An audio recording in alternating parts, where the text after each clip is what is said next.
Hello everybody, not your usual Phoenix history start to a video, I grant you, but there's very good reason for that.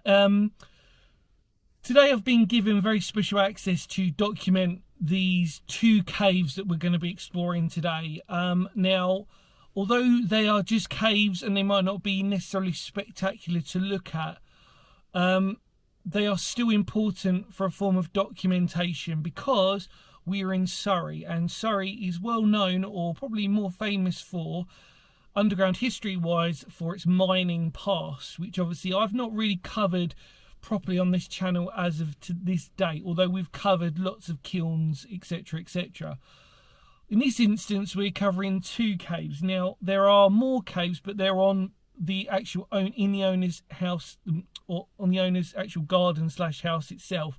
I'm not going to lie, they're not as important as the two that we're going to cover today. They're not as deep either. So I'm really excited to actually go and explore these. Now, please understand that a lot of local people will know about these caves, but they are still on private property, believe it or not, even though there's a footpath that parallels them. So please understand that this video is obviously had express permission to film them, and also it is to provide a form of historical documentation. So actually, officially, these have never actually been recorded on any form of social media officially. So really excited about that. I'm going to give you the dimensions and everything else. There's not actually that much history that goes with them. The date-wise is really sketchy, to be honest, so I'm not going to lay down that.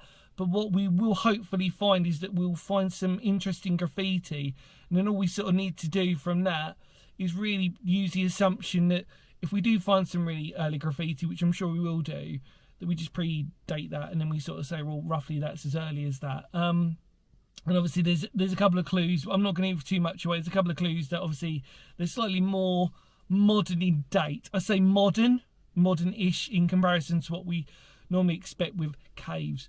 Anyway, I won't say too much more. I just want to say thank you to the owner, and I will say at the end, for having the express permission to document these. And like I said, if you know these caves, please keep them to yourselves, because again, this is the owner is still using these for storage, and it is still his private property, so you've got to try and respect that. So anyway, enjoy these two fascinating caves. I'm so excited. Honestly, it's taken unnecessarily longer than it needed to actually finally come here, and that's my fault. I basically it's trying to allot time, and obviously trying to sort of like fit that in with everything else that I'm trying to do at the moment to try and make this channel the best it can be, of course. So I really hope you enjoy these two, and yay, more caves. That's pretty cool, isn't it? So yeah, stick with me. Let's go explore them. Come on.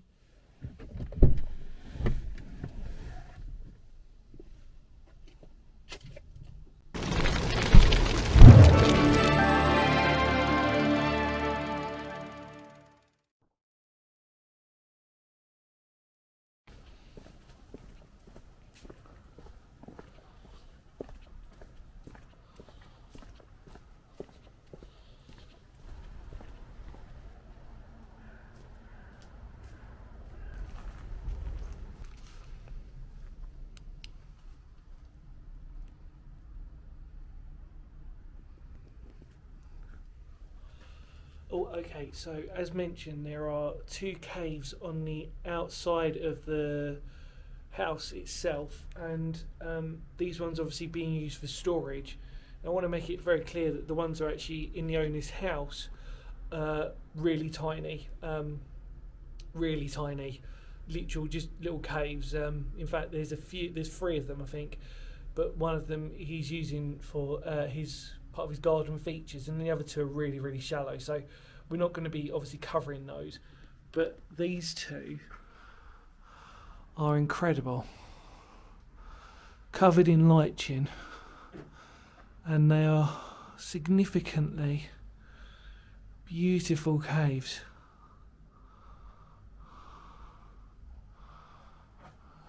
And you can just tell all this original graffiti that's here through people have over the years seen. And this is sort of just on the side of the footpath, and it was noted that there have been the youth visit these briefly, but as I've sort of mentioned, this is actually on a sort of private, well, these are owned by someone. But the amount of graffiti here just shows how, you know, just shows how many travellers and passers-by there have been to these. Really just adds to my love of caves and my love of interest of these. But it's the other one actually, which is the one that I'm really excited about, because that goes in further. So this is the sort of shallowest one of the two, but amazing, really special.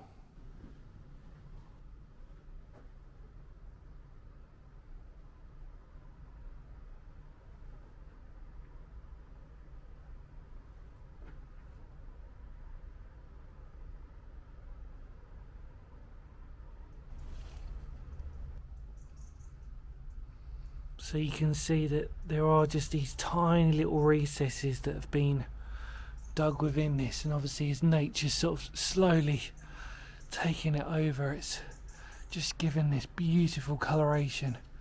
And obviously even all manner of just memories for people as they've sort of visited these. These are truly special, and like I said, this is the smallest one. Really beautiful and pretty.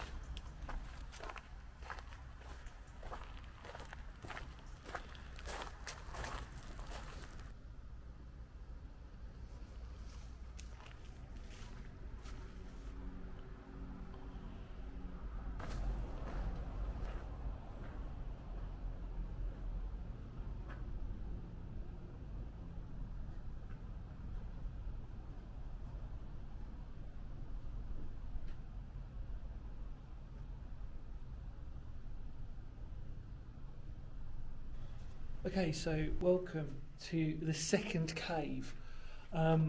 It's actually a tunnel, this one really. This one measures at 30 foot long, whereas the first one that we went into was 20 foot long, so it's got an extra 10 feet on it. In fact, it's obviously a lot taller as well, whereas the dimensions from the other one were about 10 foot. This one's probably double in length, almost about 20. And with this, as you've probably already seen, comes this beautiful brick lining to begin with, which we probably would assume was some form of reinforcement. They were probably worried with the overhang, so it was a later feature. Looks to be roughly about Victorian in date. And you can see the amount of graffiti again, because we are technically on a public footpath, but as you notice the sign, this is somebody's garage, it's somebody's storage, so I've had very special permission to actually access this, and more importantly document it, because it's never been properly documented. There are documented records of it, but the actual proper documentation of it isn't actually here in form of video format, officially anyway, let's just sort of say that. One thing you do notice is there's a seam that runs through this. And I say seam because if you look, I don't think that was necessarily intentional, and yet the amount of graffiti that is in here again is spectacular. I don't think I've ever come across as much, but I think it's because it's on a public footpath, and even though there are plenty of warning signs for a place like this, it's amazing to sort of see how many people have snuck in here over time as well. It doesn't, I mean, you know, these date the original house. Now I can't, like I said, I don't really want, I'm not allowed, well, not allowed, it's a bit of both really. We've sort of mentioned that we don't really want to openly advertise this place to people. In other words, if you know this place, you know it. If you don't, then that's it. But you do need to have permission from the owner if you do come here. So this is what I'm saying about the graffiti. There's 1967 or 1961. It's kind of hard on that.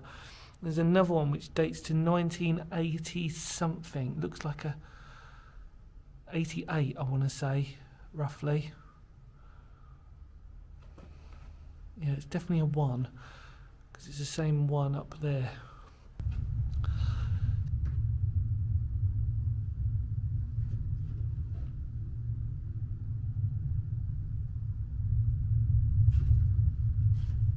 Quite funny, I've just literally just spoken to a member of the public walking their dog and just sort of talking about this and just sort of saying that, they've walked past it quite a few times and never really gone in, obviously, because you know there are signs obviously for it not to have access, but it's pretty special place.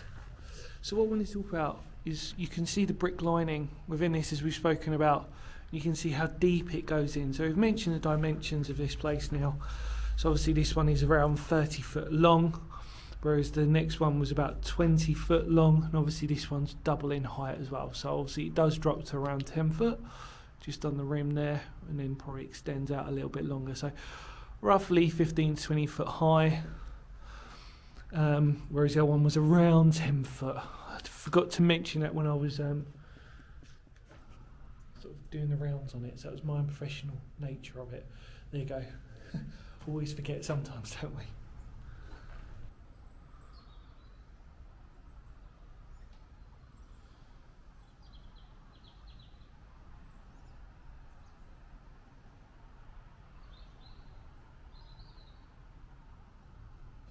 Right, so on a final thing, whilst I'm here, like I do believe that you only get so many opportunities in life to document these, and obviously, especially when they're permission visits, more importantly. Just want to mention the amount of graffiti that is in here, which I've sort of spoken about, and we saw some really unique ages to it. And we've spoken about, like I sort of did say, the natural seam of this, which is beautiful in its own construction. And yeah, it's so I was talking about the graffiti, so I'm so distracted by looking at everything. There was something else that I was noticing down here. I'm looking through the camera. Looks like 1992. Is that 1992? What we're looking at might be too close, or am I just seeing that 19? There you go, better. There's double 9 there, isn't there? Don't look like initials, but there's a Z, so maybe.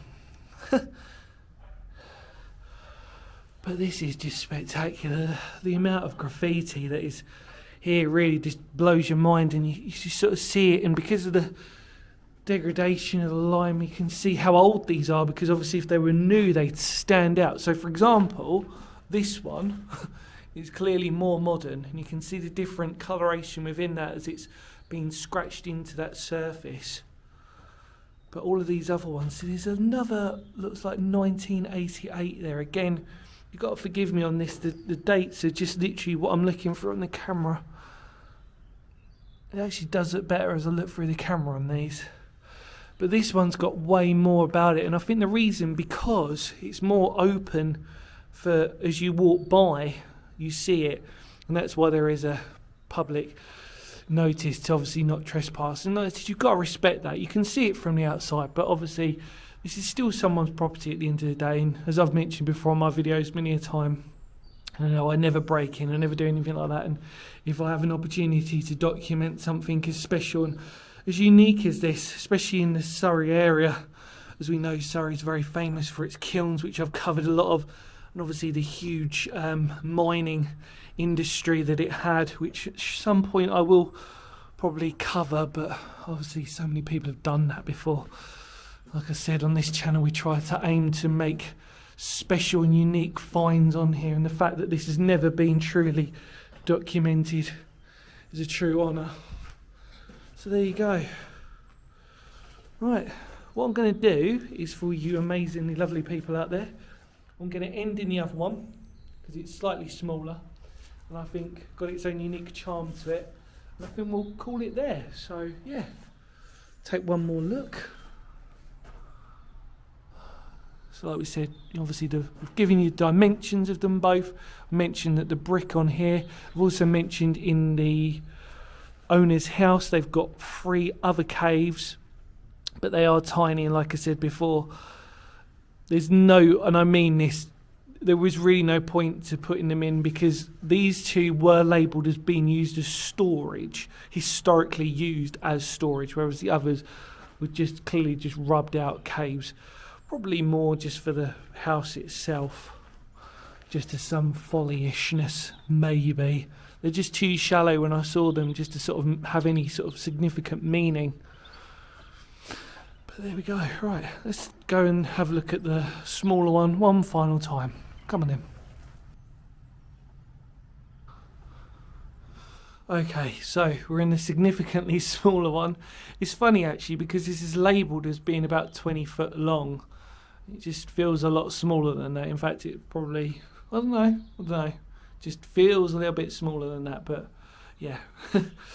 Anyway, but yeah, I just want to say a huge thank you to the owner for allowing me permission as I just sort of scan to see these little pockets, these little sort of things where people have clearly carved stuff out.